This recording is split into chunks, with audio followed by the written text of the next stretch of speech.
Saya interupsi sedikit. Saya ingin mengakademiskan dikit ya. Jadi ada dua hal aja yang dijelaskan Pak Muzamil. Nanti beliau mohon ngasih tambahan mengenai aku tambahkan kebunmu tadi, yang surat Hud tadi. Jadi gini teman sekalian, aslinya kalimatnya kalau pakai tidak sastra itu wabtaghi ad-darul akhirah fima atakallah wala tansa nasibaka minad dunya, sama dengan assalamu warahmatullahi wabarakatuhu alaikum, aslinya begitu. Tapi karena pakai bahasa sastra, Allah itu maha sastrawan ya. Dan kalau Anda ingin baca surat yang paling indah sastranya, yang paling mesra cintanya, itu surat Maryam. Anda baca coba ya. Maka karena pakai bahasa sastra, maka assalamualaikum koma warahmatullahi wabarakatuh. Ini juga gitu, wabtaghi fima atakallahu darul akhirah. Aslinya, bukan aslinya, maksudnya kalimat lugunya wabtaghi darul akhirah fima atakallahu, ya fima atakallah wala tansa nasibaka minad dunya. Ini yang ingin saya tekankan kepada teman-teman. Mulai hari ini Anda itu jangan salah kalkulasi terhadap hidup Anda. Jadi ini nomor satu, Anda jangan memprimerkan yang sekunder, jangan mensekunderkan yang primer. Jangan mengkakikan kepala, jangan mengkepalakan kaki. Gampangannya gitu. Nah, kalau melihat perintah Allah, kata Muzamil itu perintah wabtaghi. Itu perintah, bukanlah anjuran. Carilah dimensi akhirat, gitu ya. Carilah tujuan akhirat di dalam atau pada apapun yang Allah berikan kepadamu. Dikasih duit didoleki akhirate, kayak bojo doleki akhirate, kayak penggawean doleki akhirate, itu maksudnya begitu. Jadi yang harus diprimerkan adalah pencarian Jakarta atau akhirat tadi itu. Nah, Pak Muzamil memberi kalkulasi yang luar biasa. Lho kowe iki rasa cita-cita Pekalongan, wong kowe iki Jakarta, Pekalongan mesti kelewatan, kata Pak Muzamil. Gitu ya. Ini juga satu tadabbur yang luar biasa. Nah, jadi teman-teman sekalian, sekarang kan nek kowe krungu bapakmu mbahmu menasihati kan kualik. Le nyambut gawe sing sregep, golek urip sing kepenak, dadi wong. Angger aja lali salat, ngono ta? Jadi akhirat itu ojo lali, padahal Allah perintahnya adalah jangan lupa pada nasibmu di dunia. Tapi yang kamu cari adalah akhirat. Nah, kenapa ini sebenarnya orang juga ngerti juga sih aslinya dalam nalurinya. Kenapa ini tidak dilakukan oleh manusia? Kenapa manusia tidak percaya diri untuk melakukan perintah Allah ini? Karena manusia itu salah hitung. Dipikirnya kalau Anda mencari Allah, ridho Allah, akhirat, Anda rugi secara dunia. Anda mau perbandingkan dunia dan akhirat. Nek kowe golek akhirat, kowe rugi dunia. Nek kowe golek dunia, rugi akhirat. Salahnya di situ. Padahal Pekalongan yang disebut dunia tadi adalah bagian dari perjalanan Semarang ke Jakarta. Jadi kalau Anda mencari akhirat, itu Anda bukan hanya tidak rugi dunia, dapat tambahan dunia. Dapat tambahan. Seumur hidup, tadi saya cerita banyak di layatan, di takziah tadi kepada Pak Muzamil mengenai hidup saya sejak kecil. Saya tidak peduli, saya tidak sedih diusir dari pesantren Gontor. Saya tidak sedih dikeluarkan dari sekolah dan seterusnya. Saya tidak pernah frustrasi karena masalah-masalah keduniaan. Ayah saya meninggal dunia pada umur 49 tahun dalam keadaan rumah kami, tanah kami semua sudah bukan milik kami.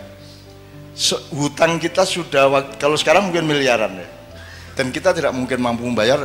Ayah saya punya anak 15, saya nomor 4 ya.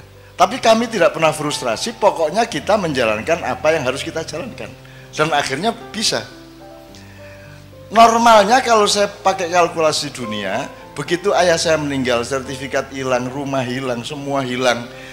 Dan ibu saya dengan bayinya hanya tidur di atas tikar dan tanpa bantal. Jangankan kursi, jangankan kayu, jangankan almari, semua sudah dijual untuk makan. Tinggal tikar dan sewek. Jadi kalau berdiri seweknya tinggal gendong anak, nek turu ya seweke dienggo bantal. Itu ibu saya. Tapi saya tidak pernah mengalami frustrasi dengan keluarga saya dalam keadaan semiskin kaya apapun. Karena miskin dan kaya itu tidak dengan kalkulasi seperti Anda menghadapi dunia. Sing ngarani ngono ki melarat sapa? Sing ngarani nek duwe mall ki sugih ki sapa? Wong kae duwe mall siji isih kepengin loro berarti melarat dek isih kepengin meneh. Lagi niki ra duwe apa-apa malah ora pengen apa-apa. Gitu loh. Karena saya sudah cukup, semuanya sudah cukup. Jadi tolong logika dan kalkulasinya dipikirkan lagi, bercermin, menimba dari cermin tadi itu, dipikirkan lagi. Contohnya Pak Muzamil sudah mengatakan Ma'iyah. Teman-teman sekalian, coba ini redaktur Ma'iyah sebenarnya sudah mengumpulkan teman-teman penulis untuk mendata saja. Anda tahu sekarang Ma'iyah itu di mana-mana, di Kalimantan, di Korea, di Batam, di Lampung, di Jawa Barat, di banyak kota, di Jawa Tengah, Jawa Timur, banyak sekali. Saya tidak mengatakan itu keberhasilan. Ada orang ngelompok kayak ngene iki nganti jam 3 esuk, itu tidak mungkin ciptaan manusia. Jadi jangan pernah mengatakan copyright Ma'iyah adalah M. Ainun Najib. Tidak, saya tidak mampu bikin Ma'iyah. Jangankan bikin, mencita-citakan atau memimpikan, membayangkan pun tidak berani saya. Bahwa akan ada orang duduk di hadapan saya jam 9 malam sampai jam 3 pagi. Siapa berani mimpi seperti itu? Nabi Nuh saja 900 tahun hanya dapat berapa orang Pak Musanna? Sekitar 80 orang. 100 tahun mendane kuwe mubal iki. 900 tahun bayangke kuwi berarti 9 tahun untuk siji. 90 tahun. Enggak ya? Sementara gini, jadi ada kalkulasi lagi. Sehebat-hebatmu mencapai sesuatu, menumpuk uang, menumpuk harta, mendaki kursi kekuasaan, sehebat-hebatnya pencapaianmu bisa nggak dibandingkan dengan pemberian Allah kepadamu? Kalau ibarat semua pencapaian hidup manusia itu setetes air, maka pemberian Allah kepadamu adalah 7 air lautan yang tidak pernah kering, meskipun kamu makan dan kamu minum terus menerus. Jadi sehebat-hebat apa yang bisa saya capai di dunia, sepinter apapun, sedahsyat apapun saya ini, tapi tidak bisa mencapai 0,1% dibanding yang Allah kasih kepada saya. Contohnya Ma'iyah ini. Dan ini hanya salah satu. Kita sudah mendata macam-macam yang Allah kasih kepada saya, ya. Meskipun saya tidak boleh memakannya sendirian, dan Anda memakannya beramai-ramai seluruh dunia. Aku dhewe ra wani gawe kaya ngene iki sapa? Aja meneh kok Ma'iyahan orang nganggo panggung. Ora ana wong sak donya Mas, acara kok langsung dep-depan ngene iki, ora ana. Tur ora ana hiasane kek opo kek ora ana. Ora ana kembang pot ning kene apa ora ana. Kita ini tidak macak, kita ini tidak berlagak. Sekarang ini kan Indonesia diisi wong sing macak gagah, macak alim, macak apik, macak merakyat, padahal tidak. Betul enggak? Macak ayu berarti ora ayu, macak ganteng berarti ora ganteng, macak sugih padahal berarti miskin. Dan sekarang macak-macak semua. Nah teman sekalian, Anda lihat Gambang ini berapa tahun? 18 tahun. Mau coba syafaat 19 tahun. Kenduri cinta 17 tahun. Dan lain-lain dan lain-lain. Padang bulan yang mengawali ini semua itu sudah 25 tahun. 25 tahun. Anda bisa hitung. Sekarang Anda minta tolong teman-teman IO atau akuntan, hitung biayanya. Tidak usah biaya seluruh Ma'iyahan, biaya perjalanan saya. Biaya perjalanan saya untuk Ma'iyahan selama 25 tahun ini. Bensinnya berapa, sangunya berapa, sak piturute. Pernahkah kita mikirin biaya itu? Pernahkah kita? Allah kasih semuanya. Allah memberi orang jurono udan duit ya orang, tapi melalui cahaya yang disinarkan kepada hatimu, sehingga ada sing urun di kaca itu ono sing ben kaca nggawa karpet. Coba jadi karpetnya kaca itu oke banget, ki suwe-suwe dadi agen karpet di Mak Iyai, karena dia bersyukur. Dan kalau ini yang kelihatan mata aja luar biasa rahmat Allah yang saya tidak mungkin mampu membuat, teman-teman sekalian, tidak mungkin ya. Belum lagi yang aneh-aneh, jamaah Ma'iyah yang bukan jamaah Ma'iyah langsung itu jumlahnya mungkin 1000 kali lipat daripada jumlah jamaah Ma'iyah yang saya bisa lihat. Dan yang namanya YouTubers itu, ya Allah, kuwi ya wong Jawa, ya wong Batak, ya wong Sunda, ya wong Madura, ya Cina, ya bule, ya wong Arab, ya Sunni, ya Syiah, macam-macam, ya congklang, segala macam. Mereka jamaah Ma'iyah, termasuk kiai-kiai. Dan ada yang anak dari Semarang kalau tidak salah, Semarang apa Solo, itu Ma'iyahan ke Jombang itu naik motor sendirian, dan dia masih SMA kelas 2 beragama Katolik. Kalau Anda lihat Ma'iyahan di mana-mana banyak anak-anak kecil ikut, dan mereka tidak tahu kue kurungono cacile. Ora tahu toh? Ora tahu. Pernah kamu melihat ada Ma'iyahan pakai penjagaan keamanan? Al-Bansur wal Kokam? Tidak pernah ada. Saya hormat kepada teman-teman Banser, Kokam, Satgas PDIP dan seterusnya, tapi di Ma'iyah ini kita tidak mengancam siapapun sehingga tidak perlu ada yang menjaga, karena kita yang akan menjaga semuanya. Dan penjagaannya tidak karena kehebatan silat Anda, penjagaannya karena Anda kesini ini untuk mencari Allah dengan hati yang penuh keikhlasan. Maka itu adalah keamanan yang seaman-amannya. Terakhir, tolong teman-teman ikut mendata, Mas. Saya itu tiap hari, ya Allah, saya tuh sampai kadang-kadang tidak berani berdoa loh. Lah kurang apa tuh Gusti Allah ngasih saya itu? Saya lihat orang jilbaban itu, aku merasa swarga kui.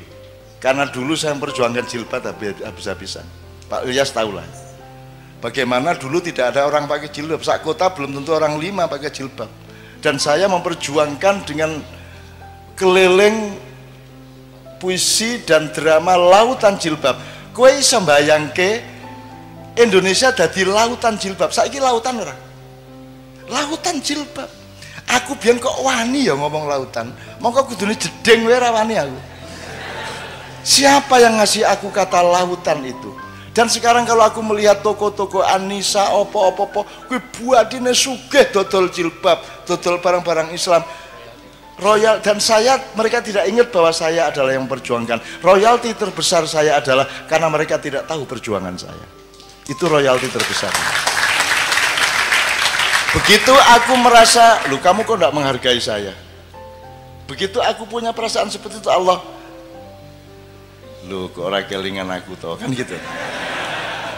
Di Jogja itu di Jalan Ahmad Dahlan itu, Mas, ada deretan warung-warung oseng-oseng mercon. Jadi aslinya itu ada penjual daging yang digoreng pedes sekali di depan PP Muhammadiyah. Aku nek mangkel hatiku karo pemerintah, aku sering makan siang di situ sehingga keringetan saking pedesnya, terus tak sebut oseng-oseng mercon. Akhirnya koran-koran menulis oseng-oseng mercon. Akhirnya saiki Cino-Cino kabeh dodol oseng-oseng mercon, dan mereka tidak tahu bahwa saya yang ngasih nama dan saya yang mengumumkan warung ini tadi. Dan saya jaga jangan sampai mereka tahu. Dan saya menjadi konsumen sekarang di situ tanpa mereka tahu bahwa saya adalah perintisnya. Alangkah indahnya kalau engkau berjasa kepada orang dan orang itu tidak tahu jasa Anda. Itu indah luar biasa. Kalau kamu habiskan jasa itu dengan mengumumkan di dunia, akhiratmu menjadi sempit. Kan gitu. Bahkan saya kalau difitnah orang, dibully, gempar, seru, heboh. Ajaran Cak Nun dihabisin sama Ustadz Abdul Samad. Jadi beratus-ratus adu domba, pembulian, motong-motong omongan saya, memanfaatkan untuk kepentingan ini, kepentingan itu. Teman-teman sekalian, tidak pernah aku sakit hati kepada itu semua. Tidak pernah aku sakit hati. Karena aku mendapat rizki dari Allah dengan semua kejahatan kepada saya itu, dengan saya menjadi berbuat baik ialah memohonkan maaf dan ampun kepada Allah kepada orang-orang yang jahat kepada saya. Api orang jaluk ke ngapura wong. Mereka jahat membuat saya berbuat baik, memohonkan ampun kepada mereka. Jadi jangan pernah khawatir kepada balas dendam saya. Andaikan pun saya santet pada suatu hari, itu untuk kepentingan akhirat. Santet yang terukur, misalnya dikei laler njero weteng, lumayan tuh, orang loro toh, apa tiga? Gue sing lanang-lanang ora payu rabi ana cah wedok kok seni kok ngremehke gue tak buruki jaba japine.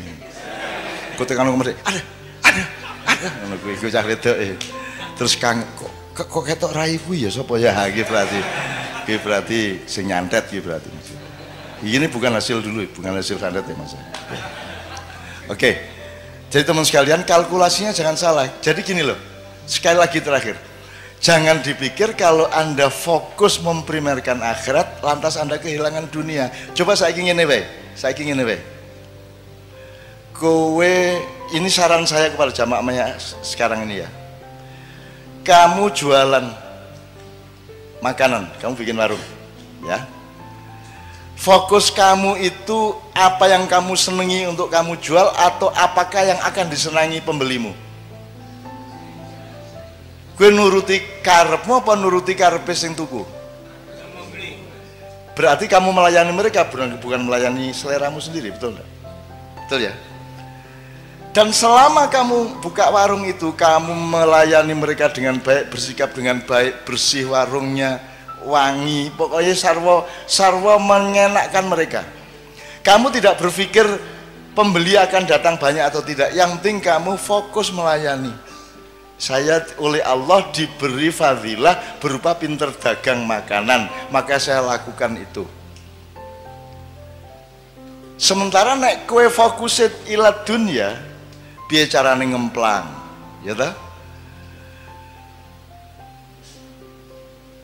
Tuku teh nek ning warung ki wis diudak, wis diracikke, nek nang McDonald kan kuwi mung disuguhi cangkir karo banyu panas, terus teh seleke lepeke njur kuwi kon ngene dhewe.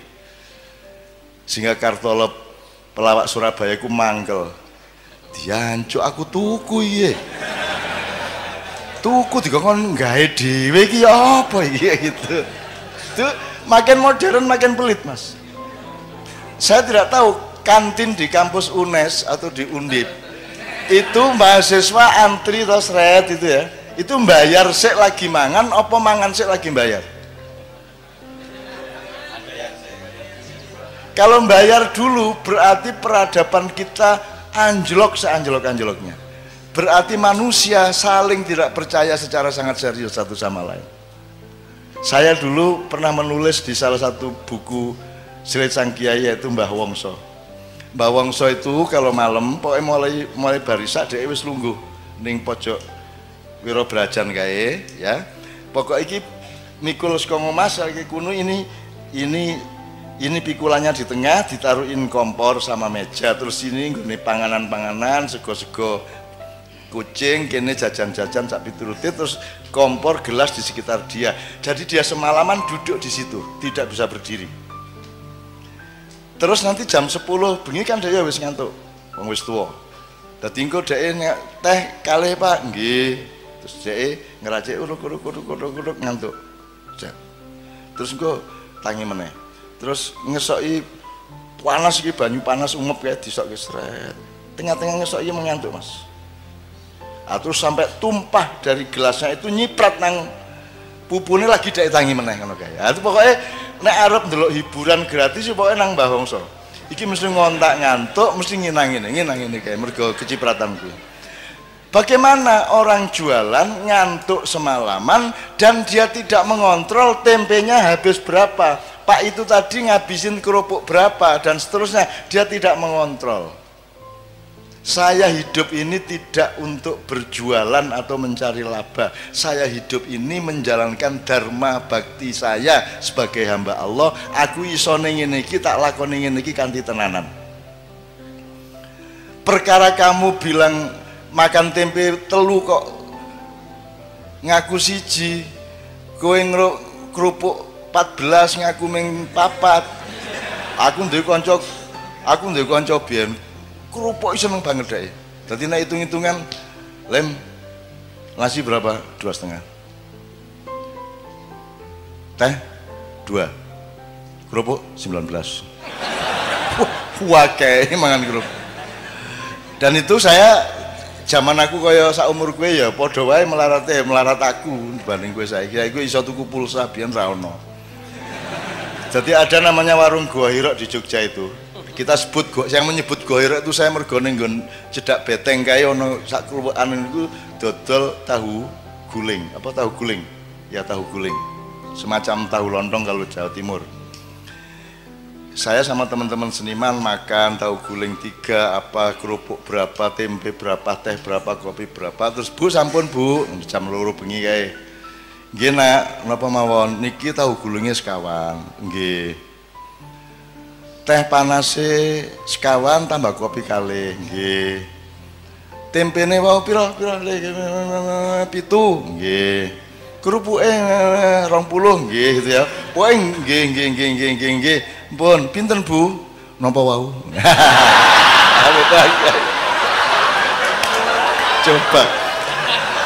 Coba indahnya hidup itu coba. Itu saya ingat sampai sekarang, ya Allah, indahnya. Coba leku diri ngitung gue ya, pinten Bu, nopo wau, aduh ngitung meneh. Coba itu belajar apa ya, belajar bagaimana kesabaran itu menjadi nikmat bagimu, bagaimana kearifan itu menjadi nikmat bagimu. Sekarang ini kan Anda dikotomis, kalau kesabaran berarti tidak enak, betul loh? Kalau melarat berarti sengsara. Itu salah kamu. Nanti dulu kamu dapat uang, kamu nikmati uang dengan atau secara akhirat, dan kamu tidak punya uang, kamu nikmati secara akhirat. Kalau uang dinikmati secara dunia gampang, tapi kalau tidak punya uang, satu-satunya jalan menikmatinya adalah secara akhirat. Betul enggak? Nah, jadi kalau kamu punya uang, kamu menikmati secara dunia bisa, secara akhirat bisa, double. Kalau kamu tidak punya uang, orang yang keduniaan tujuannya, dia tidak bisa menikmati tidak punya uang, karena dia tidak bertujuan akhirat. Tapi kalau kamu punya tujuan akhirat, kemelaratan pada momentum tertentu itu adalah kenikmatan akhirat. Tenang dek kui. Makanya sudahlah, pertimbanganmu itu akhirat terus, supaya dunia itu menjadi kamu kuasai.